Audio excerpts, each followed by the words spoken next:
demência é o termo utilizado para descrever os sintomas, né, de um grupo alargado de doenças que causam um declínio progressivo no funcionamento da pessoa, do organismo da pessoa. É um termo abrangente, né? E esse termo, ele inclui perda da memória, perda da sua capacidade intelectual, perda do raciocínio, perda das competências sociais, perda de alterações de reações emocionais normais. Apesar, né, da maioria das pessoas com demência ser idosa, é importante salientar que nem todas as pessoas idosas desenvolvem a demência. Isso é uma situação que não faz parte do processo de envelhecimento natural. Então, todo idoso vai ter demência? E quais são os sinais, né, iniciais de demência? De uma forma geral, a pessoa tem perda da memória progressiva, se sente confusa, né, fala coisas sem nexo, tem alteração de personalidade, muitos ficam apáticos, né, sem expressão, isolados, né, perda da capacidade de executar tarefas diárias, e você vai percebendo que aquela pessoa ela vai se degradando, né? Infelizmente, ainda não existe prevenção e cura, né? Se sabe que, todavia, fazer exercícios, ter bons hábitos, né? É importante. Existem medicações que ajudam a diminuir os sintomas, mas não traz a cura, infelizmente, né? E é muito importante o suporte, né? Do cuidador, da família, dos amigos, quando se tem um paciente com demência, porque ele precisa de se sentir cuidado, né? Se sentir amado, sentir que ele está sendo realmente amparado pelas pessoas que estão à volta dele. E quem está cuidando desse paciente, ele tem que entender o que é a doença. Porque muitos pacientes sofrem quando a pessoa que cuida não entende, não sabe o que é a doença. E aí, muitas vezes, ela até maltrata aquele idoso, tá? Então, é muito importante você saber, você conhecer, para saber como cuidar, né? E o que você pode fazer para te ajudar no dia a dia? Aí, ó, vem o pulo do gato, né? E o que você pode fazer no seu dia a dia para ajudar esse paciente, né? Primeiro, mudar a forma de se comunicar, muito importante, né? O paciente, ele vai ter mais dificuldade para se comunicar, então é preciso, né, que você fale com o paciente de forma pausada, olhe, né, no olho dele para ele fazer a leitura labial, né, se precisar.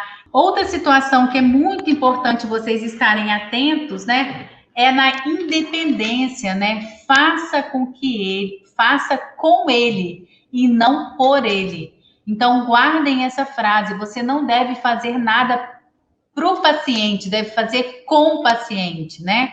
O envelhecimento traz limitações, sim, porém devemos sempre estimular a autonomia do paciente. Então, por exemplo, na hora da comida, não chega e faz a comida. Não, seu fulano, o senhor quer comer o quê? Ah, tem isso e isso na geladeira, o que você quer que faz? E tem chuchu, você prefere que faz o chuchu de que forma? E aí, se ele não fala nada, você fala, você quer refogado? Você quer que faz um purê de chuchu? Como que você deseja o chuchu? Você vai estimulando a memória desse paciente. Na hora do banho, deixa ele tomar banho, deixa ele lavar o que ele consegue. Depois você vai só vendo se está tudo certinho, né? Ou às vezes nem precisa, porque você já viu que ele tomou o banho direitinho.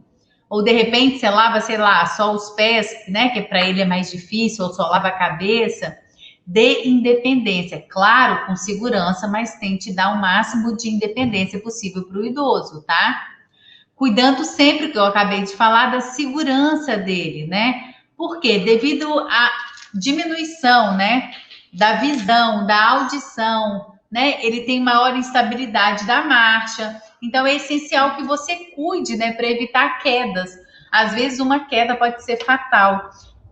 Então tira tapete da passagem, o piso molhado não vai com o idoso.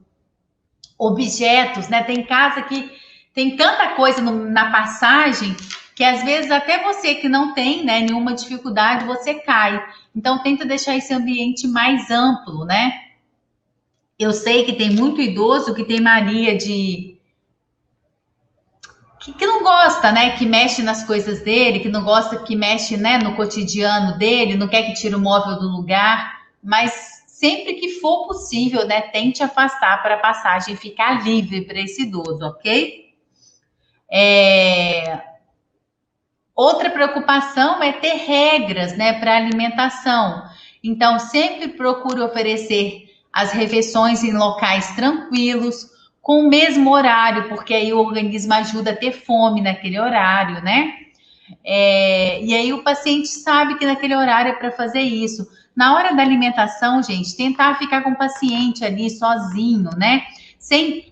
Tem cuidador que coloca o paciente para comer, fica no telefone, ou então liga a televisão, ou então faz não sei o quê. É muito estímulo para o paciente. Ele tem demência, ele não está nem entendendo direito o que ele está fazendo, qual é a ação dele, tá? Ter empatia com esse paciente. Empatia é o quê, Laine? Se colocar no lugar dele, né? Não é que o paciente está agitado, que está agressivo com você, não é que ele é grosso com você, não é que o paciente vive nervoso, né? É a doença que causa esses sintomas, tá? Então, tenha paciência, né? Tente acolher esse paciente sempre, tentando entender, gente, que não é ele, é a doença. Seja você cuidador familiar ou profissional. Outra preocupação que vocês devem ter é prestar atenção aos sinais da pele. Muitos pacientes têm úlcera de pressão, a bendita escara, úlcera de decúbito, né? Tem várias formas de chamar. Por quê? O paciente fica deitado o dia inteiro na mesma posição. Não pode, gente. É necessário trocar esse paciente a cada 2 horas de posição. Se preocupar de olhar a pele desse paciente na hora do banho, de hidratar a pele desse paciente, hidratar com água também via oral, tá? E em casos de alguma ferida, se preocupar de levar esse paciente ao médico para poder ver qual medicação que vai usar, tá bom? Que vai utilizar. E o que você pode fazer para ajudar no dia a dia, nessa reabilitação cognitiva do paciente? Como que você pode ajudar? Existem alguns tratamentos não medicamentosos, né, que vão ajudar no dia a dia. Quais tratamentos? Quanto mais estímulo, melhor. Isso vai ajudar na promoção da saúde desse idoso, na conscientização, vai retardar a evolução da doença, né? Estimular as áreas que estão mais comprometidas, estimular as atividades da vida diária, você estimulando o paciente para ele fazer o máximo de atividades possíveis, né? Incentivar o autocuidado e a independência. Então, sempre que for possível, você vai estar estimulando o quê? A independência desse paciente. E eu vou dar algumas dicas super bacanas para vocês agora, tá? Muito importante, né, nessa reabilitação cognitiva, é reabilitar as funções cognitivas e psicomotoras. Então, você vai estimular o máximo que você puder o cognitivo desse paciente, a motricidade, os movimentos, os exercícios, as atividades da vida diária. O que são as atividades da vida diária? O que ele faz no dia a dia? Comer, beber água, tomar banho, ir ao mercado, ir dar uma volta na praça, fazer suas necessidades, ir ao banheiro sozinho, né? Se limpar, comer sozinho. São as suas atividades da vida diária. O que ele faz no dia a dia dele, né? Então, a gente tem que estimular isso o máximo que a gente puder.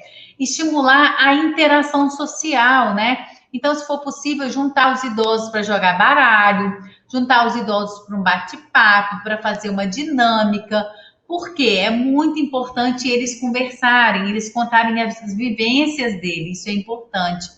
Estimular a afetividade. Essa afetividade, gente, o que acontece? Muitos idosos, né, eles vão se sentindo incomodados. Por quê? Porque às vezes eles ficam se sentindo excluídos, se sentem abandonados, né? Então eles ficam se sentindo como se fosse fora do contexto, né? Como se ele não fosse pertencente mais àquela família. Então a gente tem que estar estimulando sempre esse paciente para que ele possa se sentir querido, para que ele possa sentir que ele faz parte do contexto familiar, né? Então, é muito importante. A catarse, o que é a catarse, tá? Vou só ler na íntegra aqui o que é, que algumas pessoas já colocaram aí que não sabem o que é. É a liberação do que estava reprimido ou sensação de alívio causada pela consciência de sentimentos ou traumas anteriores reprimidos. Ato de liberdade produzida por certas atitudes, principalmente representado pelo medo e pela raiva. Então, o que você vai fazer? Estimular esse paciente o máximo que você puder, para que ele se sinta bem, para que ele não se sinta incomodado, para que ele se sinta liberto, literalmente isso. É muito importante, né? A gente está estimulando o paciente, o idoso, para que ele se sinta bem e feliz, né? Orientar sempre para a realidade, eu vou dar alguns toques para vocês de exemplo sobre isso, tá? Fixar sempre o aprendizado, despertar interesses variados. Então, levar baralho, levar dominó, levar xadrez, levar para ele fazer crochê, levar jogo da memória, estimular esse idoso, né? Vai depender do que ele gostar, é muito importante saber do que ele gosta, né? Ter momentos de recreação, né? E sempre persistir ao tratamento.